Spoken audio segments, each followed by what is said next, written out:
বৰপেটা ডিষ্ট্ৰিক্টৰ question number 10 লৈকে আগতে সলভ কৰা হৈছিল। আজি কুৱেশ্যন নম্বৰ 11 পৰা মই তোমালোকক সলভ কৰি দিম। ইয়াতে কুৱেশ্যন নম্বৰ 11ত কি কৈছে চোৱা, কৈছে যদি 4x² + 3x + 7 বহুপদৰ শূন্য দুটা আলফা আৰু বিটা হয় তেতিয়া 1/α + 1/βৰ মান কি হ'ব বুলি কৈছে তোমালোকক। এইটো ইয়াতে চোৱা তোমালোকক সমীকৰণটো কি বুলি কৈছে, বহুপদটো দিয়া আছে 4x² + 3x + 7 বুলি কৈছে। তো যদি হয় এইটো বহুপদ হয়, বহুপদৰ শূন্য দুটা আলফা আৰু বিটা হয় তেতিয়া 1/α আৰু 1/βৰ মান উলিয়াব দিছে তোমালোকক। ইয়াতে প্ৰথমতে চোৱা তোমালোকৰ a কিমান দিয়া আছে 4, b তোমালোকৰ কি দিয়া আছে 3 আৰু তোমালোকৰ c দিয়া আছে 7। তোমালোকে ফৰ্মুলা কি পাইছিলা, শূন্য দুটাৰ যোগফল আলফা প্লাছ বিটা ইকুৱেল তোমালোকৰ কি আছিল -b/a আছিল। বিৰ মান কিমান দিয়া আছে ইয়াতে 3, সূত্ৰত মাইনাছ আছে গতিকে ইয়াতে মাইনাছ লিখি দিয়া। এৰ মান কিমান দিয়া আছে 4। এইটো বলা তোমালোকৰ আলফা বাই বিটাৰ যোগফল। আকৌ তোমালোকে পাইছিলা আলফা ইনটু বিটা মানে শূন্য দুটাৰ পূৰণফল তোমালোকে কি পাইছিলা, এইটো আছিল তোমালোকৰ c/a। তো এতিয়া লিখি দিয়া c তোমালোকৰ কিমান আছে, c মানে হৈছে 7, a মানে হৈছে তোমালোকৰ 4। এতিয়া তোমালোকক কৈছে 1/α + 1/β কি হ'ব, বুজি পাইছা? এইটো তোমালোকক উলিয়াব দিছে। তো ইয়াতে তোমালোকে এক কাম কৰা, 1/α 1/βৰ মান ইয়াতে আমি ডাইৰেক্ট পোৱা নাই গতিকে এই দুটা আমি LCM ল'ম। এইটো LCM কিমান হৈ যাব, এইটো তোমালোকৰ হৈ যাব আলফা বিটা ওপৰত কিমান হৈ যাব আলফা বিটা। এতিয়া এইটো তোমালোকে এইটো আলফা প্লাছ বিটা হ'ব দেই, আলফা প্লাছ বিটা হৈ যাব। এতিয়া তোমালোকে লিখিব পাৰা, এতিয়া আলফা প্লাছ বিটাৰ মান তোমালোকে কিমান পালা -3/4 -3/4 আৰু আলফা ইনটু বিটাৰ মান কিমান পাইছা 7/4। এতিয়া চোৱা -3/4 এইটো ইনটু কৰি দিয়া, ওপৰত 4টো গুচি যাব, তলত 7 আহি যাব, 4 কেনচেল, তোমালোকৰ কিমান হৈ যাব 3/7। কোনটো অপশ্যন আছে তোমালোকৰ, তোমালোকৰ এইটো এনসাৰ হৈ যাব বি অপশ্যন। বি অপশ্যন তোমালোকৰ শুদ্ধ হ'ব এইটো। Question number 12, 3x + 2y = 5, 2x + 3y = 5। এইটো তোমালোকৰ যিটো গোৱালপাৰা ডিষ্ট্ৰিক্টৰ প্ৰিটেষ্টৰ পেপাৰ আছিল আগতে সলভ কৰা হৈছে, সেইটো তোমালোকে চাই ল'বা, ঠিক আছে। আৰু যদি তোমালোকে এইটো সলভ কৰা তোমালোকে এইটো চি এনসাৰ হৈ যাব, ঠিক আছে। মানে জৰটো সংগত, 1 নং জৰটো সংগত কিন্তু 2 নং জৰটো অসংগত, এইটো তোমালোকৰ চি এনসাৰ হৈ যাব 12 নম্বৰৰ। আগতে সলভ কৰা হৈছে গতিকে মই এটা সলভ কৰি নিদিলোঁ। কুৱেশ্যন নম্বৰ 13 চোৱা, যদি AM ইয়াতে কৈছে AM নট ইকুৱেল BL বুলি কৈছে তেতিয়া AX + BY = C আৰু LX + MY = N সমীকৰণৰ জৰটো কি হ'ব বুলি কৈছে, অদ্বিতীয় হ'বনে অসীমসংখ্যক সমাধান থাকিব, 4টা অপশ্যন দিয়া আছে, আমি এইটো সলভ কৰিম প্ৰথমতে। তো এইটো তোমালোকে চোৱা, এইটো কেনেকৈ লিখিব পাৰা, এইটো এনেকৈ লিখা A/L নট ইকুৱেল আছে, নট ইকুৱেল দিয়া, তাৰপিছত তোমালোকৰ এইটো হৈ যাব B/M। এতিয়া চোৱা এইটো AM, এইটো কি হৈ যাব, এইটো L হ'ব দেই, A/L নট ইকুৱেল B/M। তোমালোকে বজ্ৰবন কৰিলে চেম আহিব AM BL, বুজি পাইছানে? এতিয়া তোমালোকৰ কোনটো ফৰ্মুলাত পৰিছে কোৱাচোন, A1/A2 নট ইকুৱেল, এইটো হৈছে তোমালোকৰ B1ৰ মান, তোমালোকৰ এইটো হৈ যাব B1/B2। কোনটো আছিল A1/A2 নট ইকুৱেল B1/B2 হ'লে কি হয় তোমালোকৰ এইটো অদ্বিতীয় হৈ যাব, এইটো তোমালোকৰ অদ্বিতীয়। অদ্বিতীয় অপশ্যন কোনটো আছে এইটো এনসাৰ হৈ যাব তোমালোকৰ এইটো A অপশ্যন শুদ্ধ হৈ যাব। কুৱেশ্যন নম্বৰ 14 চোৱা কি বুলি কৈছে, y = x আৰু x = 6 আৰু y = 0 সমীকৰণে গঠন কৰা ত্ৰিভুজৰ কালি কি হ'ব বুলি কৈছে। মানে ইয়াতে কৈছে 9 বৰ্গ একক, 18 বৰ্গ একক, 36 বৰ্গ একক, 72 বৰ্গ একক, কোনটো এনসাৰ হ'ব। তোমালোকৰ এইটো কি উলিয়াব দিছে, ত্ৰিভুজৰ কালি উলিয়াব দিছে। তোমালোকক কি বুলি কৈছে, তোমালোকৰ এক্সটো কিমান দিয়া আছে +6 দিয়া আছে আৰু ইয়াতে কণ্ডিশ্যন কৈছে x আৰু y সমান। এটা তোমালোকৰ যদি x 6 হয় তোমালোকৰ y কিমান হৈ যাব 6 হৈ যাব, +6। বুজি পাইছানে? এক্সও 6 হ'ব, ইয়াতো ৱাইও 6 হ'ব। তো তোমালোকে ত্ৰিভুজৰ কালিৰ সূত্ৰ কি পাইছিলা? হাফ ইনটু ভূমি ইনটু উন্নতি, মনত আছেনে? হাফ ইনটু ভূমি ইনটু উন্নতি। ইয়াতে চোৱা, হাফ ভূমি তোমালোকৰ কিমান দিয়া আছে? এইখিনি 6, উন্নতি কিমান দিয়া আছে? 6। কাটাকাটি কৰা, কিমান বাৰ যাব? 3 বাৰ যাব। 3 ৰ 7 কিমান হৈ যাব? 18।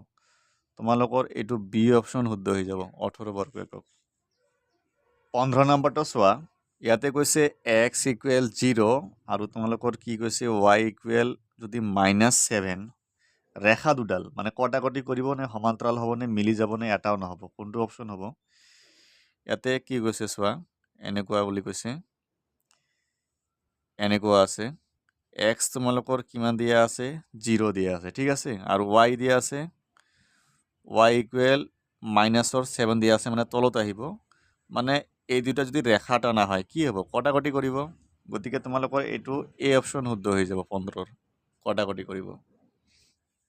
কোৱেশ্চন নম্বৰ 16 কৈছে প্ৰথম এনটা অযুগ্ম স্বাভাৱিক সংখ্যাৰ যোগফল twice N plus 1 N square minus 1 N square. এইটো তোমাৰ ডাইৰেক্ট এনচাৰ, এইটো তোমালোকৰ এন স্কোৱাৰ হৈ যাব। প্ৰথম এনটা অযুগ্ম স্বাভাৱিক সংখ্যাৰ যোগফল বুলি কৈছে, গতিকে এইটো এন স্কোৱাৰ, তোমালোকে মনত ৰাখিবা।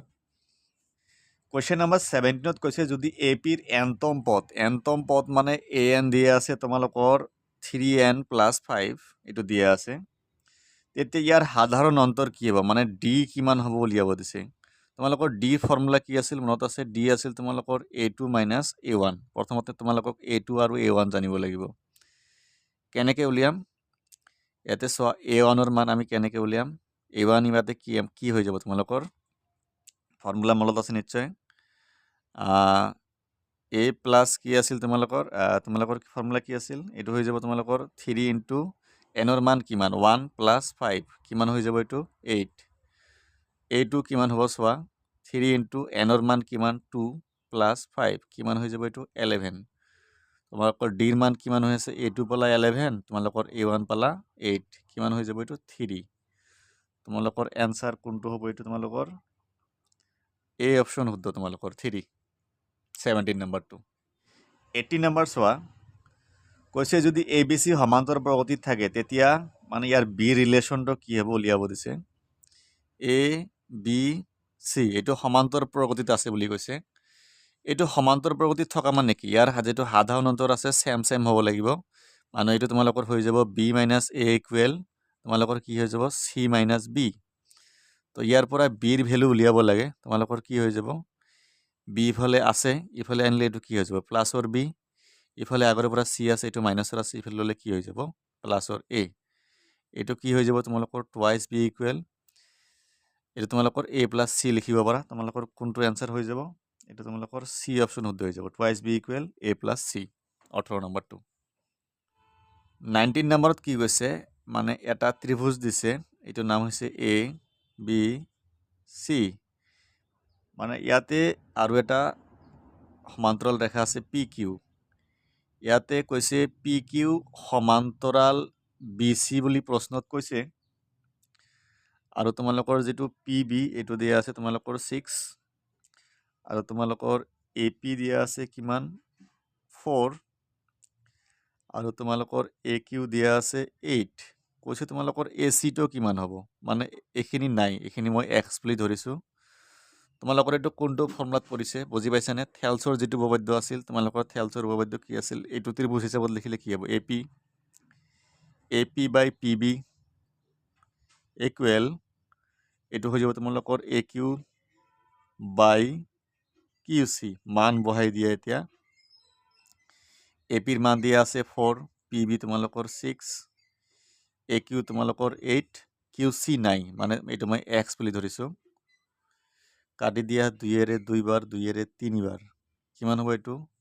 2 into x, twice x equal 3 গুণ 24, 2ৰে 24ক কাটি দিয়া 12 বাৰ, মানে এক্স পালা তোমালোকে 12, এইখিনি তোমালোকে কিমান পালা? 12 পালা। 12 আৰু 8 যোগ কৰিলে কিমান হ'ব? 20, মানে এ চি হৈ যাব 12 + 8 ইকুৱেল 20 এনচাৰ হৈ যাব। তোমালোকৰ অপশ্যন কোনটো আছে? তোমালোকৰ এ অপশ্যন শুদ্ধ এইটো।